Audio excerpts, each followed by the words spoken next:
Hello friends, book connect पर आप सभी का स्वागत है। आज हम बात करने वाले हैं easy book of focus by Amit Verma के बारे में।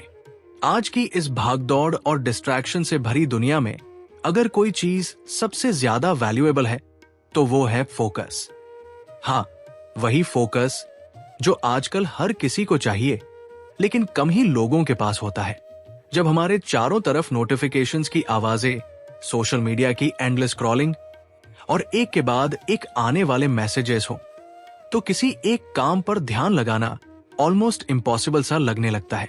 लेकिन जो इंसान इस आर्ट को सीख लेता है वो असल में बाकियों से अलग और आगे निकल जाता है। सोचिए, जब आप सुबह उठते हैं तो आपका दिमाग पहले ही इतने सारे थॉट से भर जाता है। आज क्या करना है, वो काम अधूरा रह गया था, व्हाट्सएप पर रिप्लाई देना है, इंस्टाग्राम पर रील्स चेक करनी है, ईमेल्स का जवाब देना है, और पता ही नहीं चलता कि दिन कब बीत गया और आपने अपने इंपॉर्टेंट कामों पर सही से ध्यान तक नहीं दिया। यही तो है फोकस की कमी का असर। फोकस कोई इनबॉर्न टैलेंट नहीं है, ये एक स्किल है जिसे प्रैक्टिस करके डेवलप किया जा सकता है। और जब एक बार ये स्किल आपके पास आ जाती है तो आप अपनी एनर्जी को सही डायरेक्शन में यूज करने लगते हो। फिर चाहे वो पढ़ाई हो, कोई जॉब का काम हो, बिजनेस प्लान हो या खुद की हेल्थ का ध्यान रखना हो, हर चीज में आप बाकी लोगों से बेहतर परफॉर्म करते हो। इसीलिए कहा जाता है focus is a super power. जब हम फोकस्ड रहते हैं तो हम सिर्फ काम जल्दी नहीं करते बल्कि उस काम में हमारी क्वालिटी भी बेहतर होती है। इमेजिन करो, एक स्टूडेंट है जो बिना फोकस के पढ़ रहा है, कभी फोन चेक कर रहा है, कभी म्यूजिक सुन रहा है तो कभी किसी थॉट में खो जाता है। अब वही स्टूडेंट अगर 1 घंटा सिर्फ पढ़ाई पर फोकस करे, डिस्ट्रैक्शंस को बंद करके, तो वो बहुत कम टाइम में बहुत ज्यादा समझ सकता है। यही फर्क होता है कंसंट्रेटेड माइंड और डिस्ट्रैक्टेड माइंड में। फोकस आपको सिर्फ एफिशिएंट नहीं बनाता, ये आपको पीसफुल भी बनाता है। जब आप मल्टीटास्किंग करते हो तो आपका दिमाग बार बार स्विच करता है एक टास्क से दूसरे टास्क में। इससे स्ट्रेस बढ़ता है, फैटीग फील होती है और माइंड टायर्ड हो जाता है। लेकिन जब आप एक समय में एक काम करते हो पूरी अटेंशन के साथ, तो आपके अंदर एक शांति रहती है। उस मोमेंट में आप प्रेजेंट फील करते हो, ना पास्ट के रिग्रेट्स होते हैं, ना फ्यूचर की चिंता। ये एक तरह का मेंटल क्लैरिटी देता है। अब सवाल यह आता है, फोकस डेवलप कैसे करें? सबसे पहली चीज है अवेयरनेस। जब तक आपको यह पता ही नहीं होगा कि आप डिस्ट्रैक्टेड हो रहे हो, तब तक आप खुद को सुधार नहीं पाओगे। तो सबसे पहले अपने आप को ऑब्जर्व करो। क्या आप बार बार फोन चेक करते हो? क्या बिना किसी वजह के यूट्यूब या इंस्टाग्राम ओपन कर लेते हो? क्या आप हर 5 मिनट में काम बदलते रहते हो? जब ये सब समझ आने लगे तो आप अपने अटेंशन को ट्रेन करना शुरू कर सकते हो। दूसरी चीज है एनवायरनमेंट। हमारा एनवायरनमेंट बहुत बड़ा रोल प्ले करता है हमारे फोकस में। अगर आपके आसपास नॉइज है, लोग बात कर रहे हैं, फोन वाइब्रेट कर रहा है, तो आपका माइंड नेचुरली डिस्ट्रैक्टेड रहेगा। इसलिए जरूरी है कि आप अपने लिए एक ऐसा स्पेस बनाएं जहां आप थोड़ा काम फील करें। जरूरी नहीं कि वो कोई फैंसी ऑफिस हो, एक सिंपल क्वाइट कॉर्नर भी चलेगा। बस वहां बैठते ही आपके दिमाग को सिग्नल मिलना चाहिए, अब सीरियस काम करना है। तीसरी चीज है छोटे गोल्स। जब हम बहुत बड़ा काम एक साथ करने की सोचते हैं तो हमारा माइंड डर जाता है और डिस्ट्रैक्शन की तरफ भागता है। लेकिन जब आप उस काम को छोटे छोटे हिस्सों में डिवाइड कर देते हो तो माइंड उसे आसानी से एक्सेप्ट करता है। जैसे अगर आपको 50 पेज की किताब पढ़नी है तो आप डिसाइड करो, मैं 10 पेज अभी पढ़ूंगा।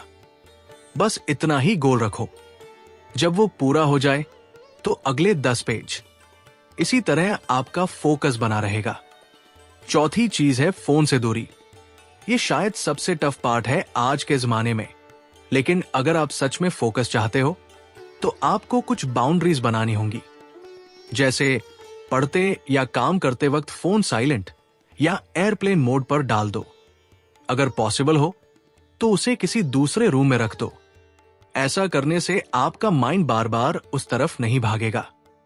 आप खुद महसूस करोगे कि आपके थॉट्स कितने क्लियर हो जाते हैं जब फोन पास में नहीं होता। एक और बहुत पावरफुल तरीका है मेडिटेशन। रोज 5 से 10 मिनट का मेडिटेशन आपके माइंड को शांत करता है और अटेंशन को शार्प बनाता है। शुरुआत में आपको लगेगा कि आपका माइंड भटक रहा है, लेकिन वही तो फोकस की ट्रेनिंग है। धीरे धीरे आपका माइंड उस भटकाव को कंट्रोल करना सीख जाता है, और जब आपका दिमाग ट्रेंड होता है प्रेजेंट में रहने के लिए, तो हर काम में आप फोकस रह पाते हो। फोकस की सबसे बड़ी ब्यूटी यह है कि यह सिर्फ प्रोडक्टिविटी बढ़ाने के लिए नहीं है, यह आपके अंदर एक डिसिप्लिन लाता है। आपकी पर्सनैलिटी में एक अलग ग्लो आ जाता है।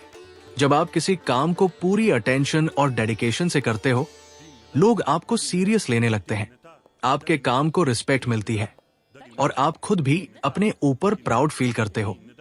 आज की दुनिया में जहां अटेंशन एक करेंसी बन गई है, वहां फोकस करना एक लग्जरी नहीं, एक नेसेसिटी बन गया है। जो लोग अपने फोकस को मास्टर कर लेते हैं, वही लोग अपने ड्रीम्स को भी अचीव कर पाते हैं, क्योंकि उनका टाइम वेस्ट नहीं होता, एनर्जी इधर उधर नहीं भटकती, और वो छोटे छोटे कंसिस्टेंट स्टेप्स के साथ बड़ी सक्सेस तक पहुंच जाते हैं। फोकस का मतलब ये नहीं है कि आप बोरिंग बन जाओ या हर समय काम ही करते रहो। अगर आपको हमारी फ्री समरी अच्छी लगती है, तो आप हमारे चैनल को सब्सक्राइब कर सकते हैं, हमारी मेंबरशिप खरीद सकते हैं, या हमें यूपीआई के थ्रू सपोर्ट कर सकते हैं। अब समरी पर वापस चलते हैं। इसका मतलब है, जब आप काम कर रहे हो तो पूरी प्रेजेंस के साथ करो, और जब आप रिलैक्स कर रहे हो तो गिल्ट फ्री एंजॉय करो। हर चीज के लिए एक डेडिकेटेड समय होना चाहिए, तभी बैलेंस बना रहेगा। अगर आप अपनी लाइफ में कुछ बड़ा करना चाहते हो, कोई स्किल सीखना, एग्जाम क्रैक करना, बिजनेस ग्रो करना, या खुद को बेहतर वर्जन बनाना, तो आपको फोकस की जरूरत है। ये वो फाउंडेशन है जिस पर आपकी सारी मेहनत टिकती है। बिना फोकस के सारी नॉलेज और हार्ड वर्क भी वेस्ट हो सकती है। इसलिए आज से ही एक छोटा स्टेप लो। डिसाइड करो कि दिन का एक फिक्स टाइम ऐसा होगा जब आप पूरी तरह फोकस्ड रहोगे, डिस्ट्रैक्शन से दूर, सिर्फ अपने काम के साथ। चाहे वो 20 मिनट ही क्यों ना हो, लेकिन कंसिस्टेंसी से वो 20 मिनट आपके ब्रेन को ट्रेन करेंगे, और धीरे धीरे वो फोकस आपकी लाइफ का हिस्सा बन जाएगा। फोकस कोई मैजिक नहीं है, ये एक हैबिट है, और जब ये हैबिट बन जाती है तो आप एवरेज से एक्स्ट्राऑर्डिनरी की तरफ मूव करने लगते हो। इसलिए अगली बार जब आपका माइंड किसी और तरफ भागे, तो खुद से एक सवाल पूछना, क्या ये चीज मुझे मेरे गोल के करीब ले जा रही है? अगर जवाब नो है, तो बस वापस अपने काम पर लौट आओ। याद रखो, आज की दुनिया में जहां हर कोई भाग रहा है, वही वह इंसान शाइन करता है जो रुककर, सोचकर और फोकस के साथ चलता है, और वही बनता है फ्यूचर का लीडर। फोकस करो, because in this noisy world, that's your real super power. हम सबकी लाइफ में एक चीज कॉमन है। कभी ना कभी हमने ये जरूर कहा होगा, यार ये याद नहीं रहता, या पढ़ा था लेकिन एग्जाम में भूल गया। ये प्रॉब्लम सिर्फ स्टूडेंट्स की नहीं है, बल्कि हर उस इंसान की है जो कुछ सीख रहा है, कुछ याद रखना चाहता है, या अपने माइंड को शार्पर बनाना चाहता है। लेकिन अच्छी बात यह है कि मेमोरी कोई फिक्स चीज नहीं है, इसे इंप्रूव किया जा सकता है, और वो भी सिंपल और मजेदार टेक्निक से। इन टेक्निक्स को कहते हैं मेमोरी टेक्निक्स, जिनमें आता है निमोनिक डिवाइसेस, विजुअलाइजेशन और माइंड मैपिंग। शुरुआत करते हैं निमोनिक डिवाइसेस से। ये टेक्निक एक तरह का शॉर्टकट होता है, जिससे हम कॉम्प्लेक्स इंफॉर्मेशन को इजी और याद रखने लायक बना सकते हैं। उदाहरण के लिए, आपने प्लैनेट्स याद करने के लिए सुना होगा, my very educated mother just served us noodles. इसमें हर वर्ड एक प्लैनेट के नाम की फर्स्ट लेटर को शो करता है। Mercury, Venus, Earth, Mars, Jupiter, Saturn, Uranus, Neptune. ये एक निमोनिक है। ऐसे ही हम अपने सब्जेक्ट्स में या डेली लाइफ में भी कई चीजों को ऐसे शॉर्ट और फनी तरीके से याद कर सकते हैं। निमोनिक्स आपके ब्रेन को एक स्टोरी या पैटर्न के साथ कनेक्ट करने में मदद करता है, जिससे इंफॉर्मेशन आसानी से स्टोर हो जाती है। अब बात करते हैं विजुअलाइजेशन की। हम सब जानते हैं कि हमारी आंखें जो देखती है वो माइंड को ज्यादा स्ट्रांगली याद रहता है। इसी चीज को इस्तेमाल करते हुए हम अपनी मेमोरी को नेक्स्ट लेवल पर ले जा सकते हैं। जब भी आप कोई इंफॉर्मेशन याद कर रहे हो तो उसे एक इमेज में इमेजिन करो। जैसे मान लो आपको याद करना है कि किसी लिस्ट में पहले नंबर पर है एप्पल, दूसरे पर बुक और तीसरे पर क्लॉक। तो इन तीनों को एक फनी इमेज में सोचो। जैसे एक बड़ा एप्पल है जो बुक पढ़ रहा है और उसके पास एक क्लॉक टिक टिक कर रही है। ये इमेज जितनी वियर्ड होगी उतनी जल्दी माइंड में बैठेगी। विजुअलाइजेशन एक मैजिक की तरह काम करता है और अगर आप रोज प्रैक्टिस करते हैं तो ये आपकी सोचने और याद रखने की कैपेसिटी को बहुत इंप्रूव कर सकता है। तीसरी टेक्निक है माइंड मैपिंग। ये थोड़ा नया लग सकता है लेकिन बहुत पावरफुल है। जब हम कोई टॉपिक पढ़ते हैं या समझते हैं तो उसका एक मैप बनाना जिसमें मेन आइडिया बीच में हो और उससे जुड़े हुए छोटे छोटे आइडियाज चारों तरफ फैलते हों, माइंड को एक क्लियर पिक्चर देता है। इससे हम पूरे कॉन्सेप्ट को एक साथ देख पाते हैं और रिलेट कर पाते हैं। जैसे अगर आप ह्यूमन डाइजेस्टिव सिस्टम पढ़ रहे हैं तो बीच में लिखे डाइजेस्टिव सिस्टम, फिर उससे लाइंस खींचें और अलग अलग पार्ट्स लिखें। Mouth, oesophagus, stomach, small intestine, large intestine और हर पार्ट से आगे उसकी फंक्शंस या डिटेल्स लिख दें। ये एक ट्री जैसा डायग्राम बन जाता है जिसे माइंड जल्दी पकड़ता है और देर तक याद रखता है। इन मेमोरी टेक्निक्स का सबसे बड़ा फायदा यही है कि ये बोरिंग चीजों को भी इंटरेस्टिंग बना देता है। पढ़ाई सिर्फ पढ़ना और रटना नहीं रहता, बल्कि एक क्रिएटिव प्रोसेस बन जाती है। जब आप किसी टॉपिक को सॉन्ग में बदलते हो, राइम बनाते हो, फनी इमेजेस बनाते हो या उसका कलरफुल मैप बनाते हो तो आपका ब्रेन ज्यादा एक्साइटेड होता है और एक्साइटेड ब्रेन ज्यादा देर तक याद रखता है। अब एक सवाल ये उठता है, क्या ये टेक्निक सिर्फ स्टूडेंट्स के लिए है? बिल्कुल नहीं। ये टेक्निक्स हर उस इंसान के लिए है जो कुछ याद रखना चाहता है, चाहे वो कोई स्पीच हो, कोई इंपॉर्टेंट पॉइंट्स हो, मीटिंग के लिए या कोई डेली टास्क लिस्ट। मान लो आपको किसी को बर्थडे पर विश करना याद नहीं रहता, तो आप उस पर्सन का नाम और उसकी कोई खास चीज को किसी विजुअल इमेज से जोड़ दो। जैसे रिया लव्स रोज, तो आप इमेजिन करो कि एक बड़ा रोज चलकर आपको याद दिला रहा है रिया का बर्थडे है। थोड़ा क्रेजी इमेजिनेशन लेकिन काम करता है। मेमोरी को इंप्रूव करने के लिए एक और जरूरी बात है, रिपीटेशन। कोई भी इंफॉर्मेशन बार बार रिवाइज करने से ही परमानेंट मेमोरी में जाती है, लेकिन इस रिपीटेशन को इंटरेस्टिंग बनाना जरूरी है। इसके लिए स्पेस्ड रिपीटेशन टेक्निक बहुत काम आता है, जिसमें आप धीरे धीरे बढ़ते हुए गैप में किसी चीज को रिवाइज करते हो। जैसे एक बार आज, फिर 2 दिन बाद, फिर 1 हफ्ते बाद। ये मेथड साइंटिफिकली प्रूवन है मेमोरी को स्ट्रॉन्ग बनाने के लिए। आपने कभी नोटिस किया है कि जो चीजें आपके इमोशन से जुड़ी होती हैं वो ज्यादा देर तक याद रहती हैं? जैसे किसी दोस्त के साथ हुआ कोई मजेदार मोमेंट या किसी मूवी का कोई इमोशनल सीन। ये सालों तक माइंड में रह जाता है। इसका मतलब है कि अगर हम लर्निंग को इमोशन से कनेक्ट करें तो वो ज्यादा इफेक्टिव होती है। इसलिए जब भी आप निमोनिक बनाएं या विजुअलाइजेशन करें, उसमें कुछ इमोशंस या ड्रामेटिक एलिमेंट्स ऐड करें। कुछ फनी हो, शॉकिंग हो या हार्ट टचिंग हो। मेमोरी को बूस्ट करने के लिए एक और मजेदार तरीका है एसोसिएशन। मतलब नई चीज को किसी पुरानी और फैमिलियर चीज से कनेक्ट करना।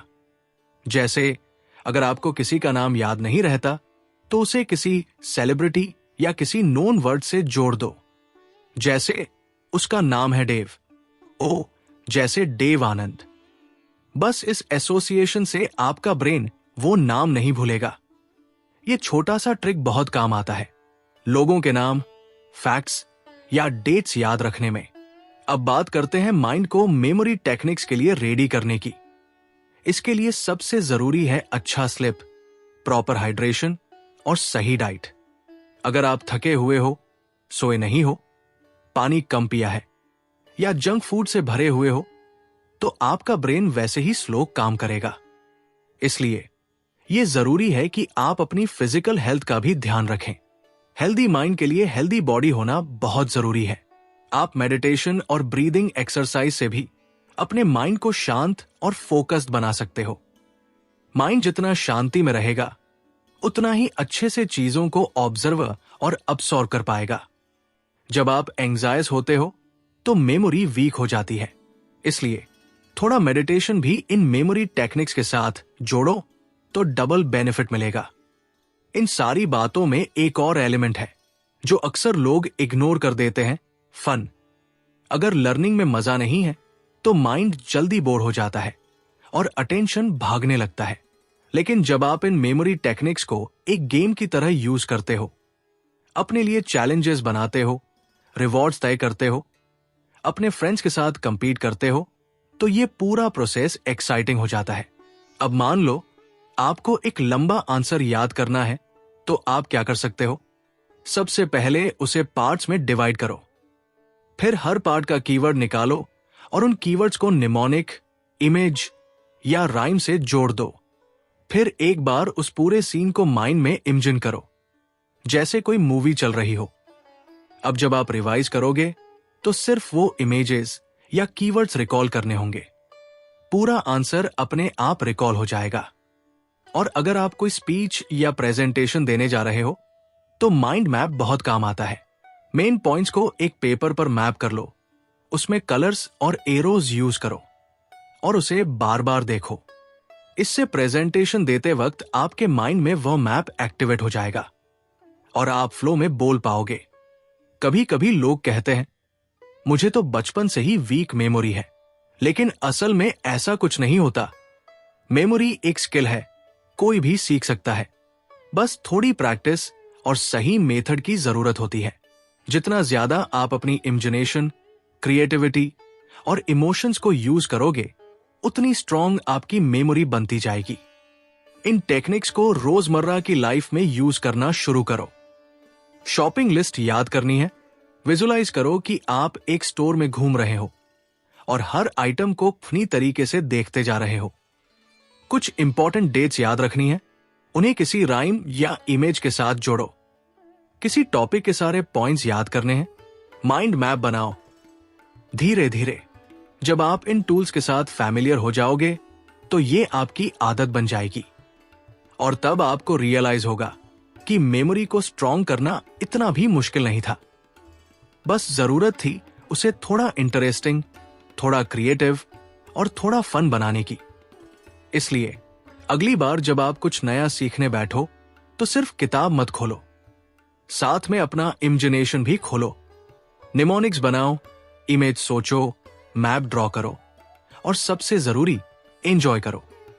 क्योंकि जब लर्निंग एंजॉयबल होती है तो मेमोरी नेचुरली स्ट्रॉन्ग बन जाती है और तब आपका माइंड कहेगा, bring it on, I can remember anything. कभी ऐसा लगा है कि आप कुछ इंपॉर्टेंट काम कर रहे हैं, लेकिन थोड़ी ही देर में इंस्टाग्राम खोल लिया या अचानक से कोई रैंडम थॉट आया और आप किसी और टॉपिक पर सोचने लग गए, या फिर कोई नोटिफिकेशन आई और आपने मोबाइल उठाया, फिर पता चला कि 20 मिनट निकल गए और असली काम तो वही का वही है। अगर हां, तो आप अकेले नहीं हो। ये आज के ऑलमोस्ट हर इंसान की कहानी है। इसका सीधा मतलब है कि हमारी अटेंशन आज के समय में सबसे ज्यादा अटैक और कंफ्यूज चीज बन चुकी है और इसको समझना बहुत जरूरी है। क्योंकि जब तक हम ये नहीं समझेंगे कि अटेंशन काम कैसे करती है और एक्सटर्नल चीजें कैसे इसे हाईजैक कर लेती है, तब तक हम अपने फोकस को रिगेन नहीं कर पाएंगे। अटेंशन यानी ध्यान हमारी माइंड की एक ऐसी शक्ति है जो तय करती है कि हम किसी वक्त में किस चीज पर कंसंट्रेट करेंगे। लेकिन मजे की बात यह है कि ये शक्ति पूरी तरह से हमारे कंट्रोल में नहीं रहती। कई बार ये बाहर की चीजों से इन्फ्लुएंस हो जाती है। हमारा दिमाग एक टाइम में बहुत सारी चीजों को प्रोसेस करता है, लेकिन अटेंशन सिर्फ कुछ चुनिंदा चीजों को ही स्पॉटलाइट में लाता है। आप सोचो कि आपका ब्रेन एक थिएटर है और अटेंशन वो स्पॉटलाइट है जो किसी एक एक्टर पर रोशनी डालता है। उस वक्त बाकी सब एक्टर्स पीछे अंधेरे में रहते हैं, लेकिन अगर बार बार स्पॉटलाइट घूमे तो कोई भी सीन अच्छे से नहीं बन पाएगा। यही मल्टीटास्किंग या डिस्ट्रैक्शन की प्रॉब्लम है। अब समझते हैं कि अटेंशन को सबसे ज्यादा डिस्टर्ब कौन करता है। एक्सटर्नल ट्रिगर्स, ये ऐसे सिग्नल्स होते हैं जो बाहर से आते हैं, जैसे मोबाइल नोटिफिकेशंस, लाउड साउंड्स, किसी का अचानक कुछ बोल देना या सोशल मीडिया का कांस्टेंट स्क्रॉल। ये चीजें हमारी अटेंशन को खींच लेती हैं और हम बिना चाहे भी उनका शिकार बन जाते हैं। एक समय था जब इंसान का ध्यान सिर्फ उसके आसपास की फिजिकल चीजों तक सीमित होता था, जैसे कोई आवाज आई तो मुड़कर देखा। लेकिन आज डिजिटल वर्ल्ड में हर सेकंड कोई ना कोई पिंग, अलर्ट या रील हमारी अटेंशन को डिमांड करता है, और ये सब इतने केयरफुली डिजाइन किए गए होते हैं कि हमारा माइंड उन्हें रेजिस्ट ही नहीं कर पाता। अब थोड़ा टेक्निकल समझते हैं कि अटेंशन का मैकेनिज्म कैसे काम करता है। हमारा ब्रेन दो सिस्टम्स में बंटा होता है। एक होता है ऑटोमेटिक अटेंशन सिस्टम और दूसरा होता है controlled attention system. Automatic system वो है जो रिफ्लेक्स की तरह काम करता है। जैसे कोई तेज आवाज आई तो आपने तुरंत मुड़कर देखा, ये इंस्टिंक्ट है। लेकिन कंट्रोल्ड सिस्टम वो है जिसे आप कॉन्शियसली कंट्रोल करते हो। जैसे आप डिसाइड करते हो कि अब मुझे ये चैप्टर पढ़ना है और मैं उसमें पूरा ध्यान लगाऊंगा। मुश्किल यही है कि ऑटोमेटिक सिस्टम बहुत तेज होता है और ज्यादातर समय वही डोमिनेट करता है। इसलिए जब कोई नोटिफिकेशन आती है तो ऑटोमेटिक सिस्टम एक्टिवेट हो जाता है और अटेंशन उस तरफ चला जाता है। अटेंशन को समझने के लिए एक और एग्जाम्पल लेते हैं। मान लो आप एक कैफे में बैठे हो और पढ़ाई कर रहे हो। पास की टेबल पर दो लोग जोर जोर से बात कर रहे हैं। आप पढ़ने की कोशिश कर रहे हो, लेकिन आपका ध्यान बार बार उनकी बातों पर चला जाता है। ऐसा क्यों होता है? क्योंकि आपका ब्रेन हमेशा कुछ नया और अनयूजुअल ढूंढता है। उसे स्टिमुलेशन चाहिए, और जब सामने किताब की तुलना में पास की टेबल से आ रही बातचीत ज्यादा इंटरेस्टिंग लगती है तो अटेंशन उस तरफ शिफ्ट हो जाता है। इसे कहते हैं अटेंशनल ड्रिफ्ट, जब आपका ध्यान बिना आपकी मर्जी के एक जगह से दूसरी जगह चला जाता है। अब सवाल आता है, अगर अटेंशन इतनी डेलिकेट है तो क्या हम इसे कंट्रोल करना सीख सकते हैं? बिल्कुल। सबसे पहले तो यह समझना जरूरी है कि अटेंशन कोई फिक्स चीज नहीं है, बल्कि ये एक स्किल है जिसे ट्रेन किया जा सकता है। और इसकी ट्रेनिंग की शुरुआत अवेयरनेस से होती है। जब आप ये पहचानने लगते हो कि आपकी अटेंशन कब और कैसे भटक रही है, तो आप उसे रोकने का पहला कदम उठा लेते हो। यही सेल्फ अवेयरनेस होती है, जब आप खुद को ऑब्जर्व करते हो बिना जज किए हुए। जैसे आप पढ़ाई कर रहे हो और सडनली रियलाइज करते हो कि आप तो 5 मिनट से यूट्यूब स्क्रॉल कर रहे हो। बस इतना समझना ही बहुत बड़ी बात है। एक और टेक्निक है अटेंशन को एंकर करना, मतलब किसी एक चीज पर अपना ध्यान टिका कर रखना। इसके लिए आप मेडिटेशन की प्रैक्टिस कर सकते हो। मेडिटेशन का सिंपल मतलब है अपनी अटेंशन को एक पॉइंट पर रखना, जैसे अपनी सांस पर या किसी साउंड पर। जब माइंड भटके तो जेंटली वापस उसी पॉइंट पर लाना। यह प्रोसेस बार बार रिपीट होती है और धीरे धीरे आपकी अटेंशन की मसल स्ट्रांग होती है। ऐसा समझो जैसे जिम में बार बार पुशअप करने से मसल्स बनते हैं, वैसे ही मेडिटेशन से मेंटल मसल्स बनते हैं। एक्सटर्नल डिस्ट्रैक्शन से बचने के लिए एनवायरनमेंट को भी कंट्रोल करना पड़ता है।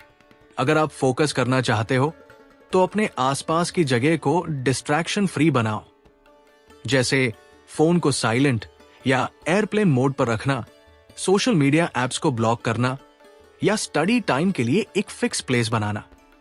ये छोटे छोटे बदलाव होते हैं, लेकिन अटेंशन पर बहुत बड़ा असर डालते हैं।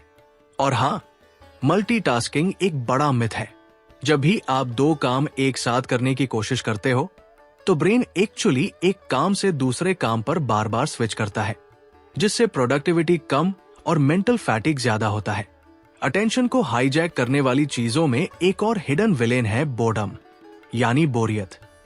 जब हम बोर होते हैं तो हमारा माइंड नेचुरली किसी नई स्टिमुलेशन की तलाश करता है, और यही वजह है कि पढ़ाई करते करते हम इंस्टाग्राम खोल लेते हैं या कोई गेम खेलने लगते हैं। लेकिन अगर हम बोरिंग टास्क को थोड़ा इंटरेस्टिंग बना दें तो अटेंशन ऑटोमेटिकली टिकी रहती है। जैसे स्टडी करते वक्त कलर कोडेड नोट्स बनाना, चार्ट्स या डायग्राम्स यूज करना, या खुद से क्वेश्चंस पूछना।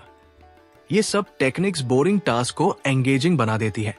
इमोशंस का अटेंशन पर बहुत स्ट्रॉन्ग असर होता है।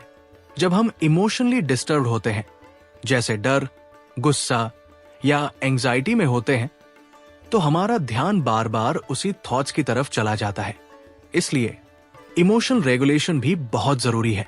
जर्नलिंग, किसी से बात करना या सिंपली खुद को थोड़ा ब्रेक देना, ये सब अटेंशन रिगेन करने में मदद करता है।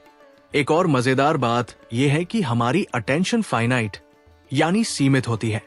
मतलब एक दिन में हमारे पास लिमिटेड अटेंशन यूनिट्स होते हैं। अगर आप सुबह से ही बहुत सारी ट्रिवियल चीजों पर ध्यान दे देते हो, जैसे हर नोटिफिकेशन चेक करना, हर मैसेज पढ़ना, हर छोटी चीज पर रिएक्ट करना, तो आपकी अटेंशन की एनर्जी खत्म हो जाती है। और जब आपको रियल काम करना होता है तब फोकस करना मुश्किल हो जाता है। इसको डिसीजन फैटिग भी कहते हैं, जब बहुत सारे छोटे डिसीजंस लेने की वजह से माइंड थक जाता है और अटेंशन स्कैटर हो जाती है। इसलिए अटेंशन को वाइजली यूज करना सीखना चाहिए। अर्ली मॉर्निंग का टाइम, जब माइंड फ्रेश होता है, सबसे ज्यादा इफेक्टिव रहता है डीप वर्क के लिए। उस समय फोन दूर रखो, एक क्लियर गोल सेट करो और पूरे अटेंशन के साथ काम करो। पोमोडोरो टेक्निक भी बहुत यूजफुल है। इसमें आप 25 मिनट का फोकस्ड वर्क करते हो और फिर 5 मिनट का ब्रेक लेते हो। इससे अटेंशन ज्यादा देर तक टिकती है और माइंड भी रिलैक्स रहता है।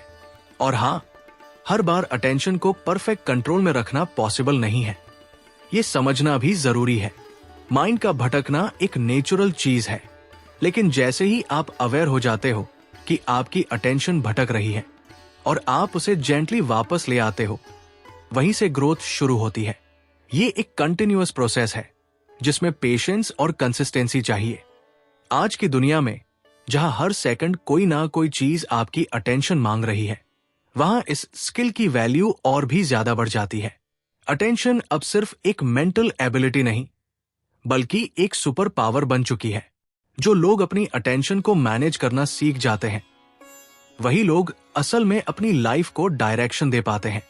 क्योंकि जहां अटेंशन जाती है वही एनर्जी जाती है, और जहां एनर्जी जाती है वही आपकी लाइफ बनती है। तो अगली बार जब कोई डिस्ट्रैक्शन आपको खींचने की कोशिश करे, तो एक पल रुक कर खुद से पूछो, क्या ये सच में इंपॉर्टेंट है? क्या ये मेरी चॉइस है या कोई और मेरे माइंड को चला रहा है? बस ये सवाल ही आपको वापस ट्रैक पर लाने के लिए काफी होगा। धीरे धीरे आप देखेंगे कि आपकी अटेंशन अब आपका टूल बन गई है, ना कि आपकी वीकनेस। यही है अटेंशन मैकेनिक्स की असली अंडरस्टैंडिंग। जब आप जान जाते हो कि आपका माइंड कैसे काम करता है और कैसे एक्सटर्नल दुनिया उसे कंट्रोल करने की कोशिश करती है, तो आप खुद को रिक्लेम कर पाते हो। और जब यह हो जाता है, तब आप किसी भी काम में अपनी पूरी शक्ति झोंक सकते हो। फिर चाहे वो पढ़ाई हो, कोई क्रिएटिव प्रोजेक्ट हो या खुद को बेहतर बनाने का सफर, सब कुछ क्लियर, शार्प और पर्पसफुल हो जाता है। कभी ऐसा लगा है कि आप पढ़ाई करने बैठे हो या कोई इंपॉर्टेंट काम शुरू किया हो, लेकिन माइंड बार बार भटक रहा है? एक मोमेंट के लिए पढ़ाई में मन लगता है और अगले ही मोमेंट में आप मोबाइल उठा लेते हो या खिड़की के बाहर देखने लगते हो। ऐसा सिर्फ इसलिए नहीं होता कि आपके अंदर डिसिप्लिन की कमी है, बल्कि बहुत बार इसकी वजह होता है आपका एनवायरनमेंट, वो जगह जहां आप काम करने की कोशिश कर रहे हो। अगर आपका एनवायरनमेंट कंड्यूसिव यानी अनुकूल नहीं है, तो आपका माइंड नेचुरली डिस्ट्रैक्ट हो जाएगा, चाहे आप कितनी भी कोशिश कर लो। हमारा दिमाग हमारे आसपास के माहौल से बहुत इन्फ्लुएंस्ड होता है।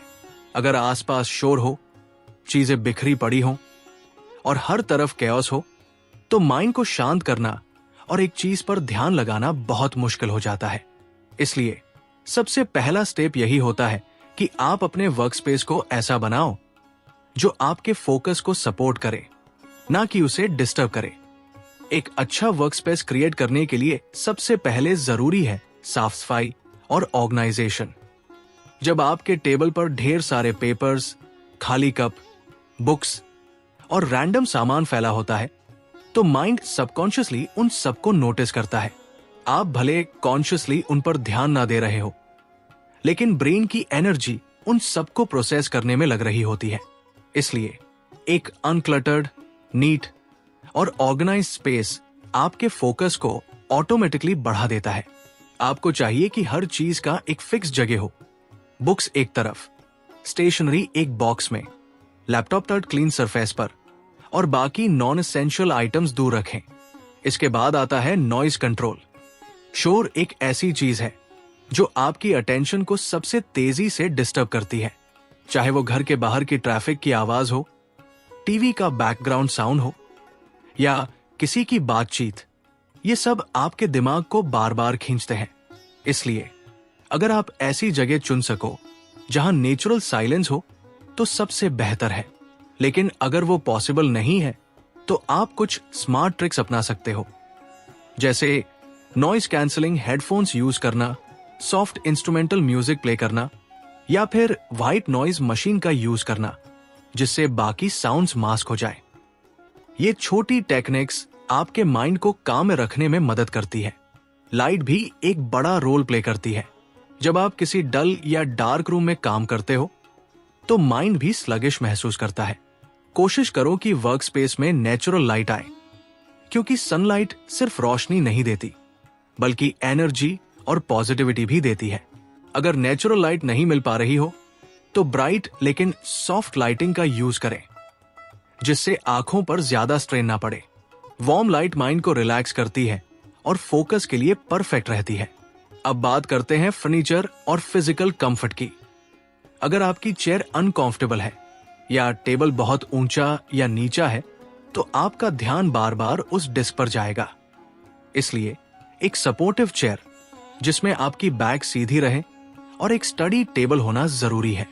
लैपटॉप या बुक्स की हाइट ऐसी होनी चाहिए कि आपको नीचे या ऊपर झुकना ना पड़े, क्योंकि पोस्चर डायरेक्टली आपकी अलर्टनेस और कंसंट्रेशन को अफेक्ट करता है। वर्क सेंस में एक और चीज होती है, पर्सनल टच। अगर आप अपनी टेबल पर कोई ऐसा आइटम रखें जो आपको मोटिवेट करे, जैसे एक कोट, एक छोटा सा प्लांट या कोई फोटो जो आपको खुशी दे, तो वो स्पेस आपके लिए ज्यादा इनवाइटिंग और पॉजिटिव बन जाता है। जब आपका माइंड उस जगह को अपनी जगह समझने लगता है तो खुद ब खुद फोकस बढ़ता है। ये इमोशनल कनेक्शन आपके प्रोडक्टिविटी को बूस्ट करता है। अब एक जरूरी पॉइंट आता है, डिजिटल डिस्ट्रैक्शंस का आपका वर्क स्पेस चाहे जितना भी ऑर्गेनाइज्ड और पीसफुल हो, अगर मोबाइल बार बार बीप करता रहेगा या लैपटॉप पर लगातार नोटिफिकेशंस आते रहेंगे तो ध्यान भटकना ऑलमोस्ट तय है। इसलिए वर्क या स्टडी सेशन शुरू करने से पहले फोन को साइलेंट या एयरप्लेन मोड में डालना बहुत जरूरी है। आप एप्स की हेल्प से सर्टेन वेबसाइट्स को ब्लॉक भी कर सकते हो कुछ टाइम के लिए, जैसे फॉरेस्ट या कोल्ड टर्की जैसी एप्स जो आपको कंसंट्रेट करने में हेल्प करती है। अगर आप फोन का ही यूज नोट्स या रीडिंग के लिए करते हो तो डीएनडी मोड को इनेबल करना चाहिए ताकि बाकी चीजें डिस्टर्ब ना करें। रूटीन और टाइमिंग भी एनवायरनमेंट का हिस्सा होती है। अगर आप हर दिन एक ही समय पर एक ही जगह बैठकर काम करते हो तो आपका ब्रेन उस स्पेस और उस समय को ऑटोमेटिकली वर्क मोड से एसोसिएट करने लगता है। जैसे ही आप उस जगह बैठते हो, माइंड सिग्नल ले लेता है अब काम का टाइम है। ये हैबिट फॉर्मेशन का प्रोसेस होता है और धीरे धीरे आप खुद नोटिस करोगे कि उस स्पेसिफिक टाइम और जगह पर आपका फोकस जल्दी एक्टिवेट हो जाता है। एनवायरनमेंट में सेंस भी सरप्राइजिंगली हेल्पफुल होते हैं। कुछ फ्रेग्रेंसेस जैसे लैवेंडर, पेपरमिंट या सिट्रस साइंटिफिकली प्रूवन है कि वे अलर्टनेस और कॉल्मनेस को बढ़ाते हैं। आप एसेंशियल ऑयल्स या सेंटेड कैंडल्स का यूज कर सकते हो, लेकिन ध्यान रहे कि स्मेल बहुत स्ट्रॉन्ग ना हो, बस सूटल और प्लेजेंट हो। ये सेंसरी एलिमेंट आपके वर्कस्पेस को और भी ज्यादा कंड्यूसिव बना देता है। एक और ओवरलुक्ड फैक्टर होता है टेम्परेचर। अगर रूम बहुत गर्म या बहुत ठंडा है तो माइंड बार बार डिस्ट्रैक्टेड रहेगा। इसलिए कंफर्ट टेम्परेचर मेंटेन करना जरूरी है, जो ना बहुत गर्म हो ना बहुत ठंडा। थोड़ी नेचुरल हवा, अच्छा वेंटिलेशन और कंसिस्टेंट टेम्परेचर आपके फोकस को स्टेबलाइज करते हैं। वर्क स्पेस को कंड्यूसिव बनाने का मतलब ये नहीं है कि वो बहुत फैंसी या एक्सपेंसिव होना चाहिए। एक छोटा सा कोना भी अगर सही से सेटअप किया जाए तो वो किसी लग्जरी ऑफिस से ज्यादा इफेक्टिव हो सकता है। असली की यह है कि वो स्पेस आपको इनवाइट करे, डिस्ट्रैक्ट ना करे और आपकी एनर्जी को चैनलाइज करने में मदद करे। अब मान लो कि आपके पास कोई डेडिकेटेड रूम नहीं है और आपको शेयर्ड स्पेस में काम करना पड़ता है, जैसे घर का लिविंग रूम या हॉस्टल का डॉर्म। तो ऐसे में आप एक छोटा सा विजुअल बाउंड्री क्रिएट कर सकते हो, जैसे एक पोर्टेबल स्क्रीन, एक टेबल लैंप या सिर्फ एक रग भी आपके ब्रेन को सिग्नल दे सकता है कि ये वर्क जोन है। हेडफोन्स पहनना भी एक साइकोलॉजिकल बाउंड्री बना देता है, जिससे दूसरों को भी सिग्नल मिलता है कि आप बिजी हो और साथ ही आपका माइंड भी उस जोन में आ जाता है। एक और तरीका है ट्रांजिशन रिचुअल का यूज करना। जब आप वर्क शुरू करने से पहले कोई छोटा सा एक्शन करते हो जो माइंड को स्विच ऑन मोड में ले आता है, जैसे एक स्पेसिफिक सॉन्ग सुनना, 2 मिनट का डीप ब्रीदिंग करना या बस अपना लैपटॉप टैबलेट खोलकर टाइमर सेट करना। ये छोटे रिचुअल्स आपके माइंड को प्रिपेयर करते हैं कि अब फोकस टाइम शुरू होने वाला है। कंड्यूसिव एनवायरनमेंट का मतलब सिर्फ फिजिकल स्पेस नहीं, बल्कि मेंटल एटमॉस्फेयर भी होता है। अगर आप बार बार सोचते रहते हो कि मुझे ये काम नहीं करना, मेरा मन नहीं लग रहा या मैं अच्छा परफॉर्म नहीं कर पाऊंगा, तो वे थॉट्स भी डिस्ट्रैक्शंस बन जाते हैं। इसलिए अपने माइंडसेट को भी क्लीन रखना जरूरी है। पॉजिटिव अफर्मेशंस, ग्रैटिट्यूड जर्नलिंग या बस अपने गोल्स को बार बार याद करना, ये सब माइंड को साफ और शार्प रखने में हेल्प करता है। जब आपका बाहर का वातावरण क्लियर, कॉल्म और डिस्ट्रैक्शन फ्री होता है और अंदर का वातावरण होपफुल और ऑर्गेनाइज्ड होता है, तब आपकी प्रोडक्टिविटी भी नेचुरली हाई हो जाती है। आप कम टाइम में ज्यादा काम कर पाते हो और स्ट्रेस भी कम होता है। तो अगली बार जब आप कोई इंपॉर्टेंट काम करने बैठो तो सिर्फ ये मत सोचो कि क्या पढ़ना है या क्या करना है, ये भी सोचो कि कहां और कैसे करना है। अपने आसपास की जगह को इस तरह सेट करो कि वो आपके काम का सपोर्ट सिस्टम बन जाए, ना कि रुकावट। जब आप कॉन्शियसली एक कंड्यूसिव एनवायरनमेंट क्रिएट करते हो तो वो खुद एक साइलेंट पार्टनर की तरह आपके साथ काम करता है, बिना बोले आपकी हेल्प करता है, आपको पुश करता है और आपकी फोकस को बचाकर रखता है। यही छोटी छोटी चीजें मिलकर एक बड़ा डिफरेंस क्रिएट करती है और यहीं से शुरू होता है deep concentration, long term productivity और इनर सेटिस्फैक्शन का जर्नी। एक अच्छा एनवायरनमेंट सिर्फ स्पेस नहीं देता, बल्कि एक स्टेडी एनर्जी देता है जो आपको बार बार डिस्ट्रैक्शन से बाहर निकालकर आपके गोल की तरफ ले जाता है।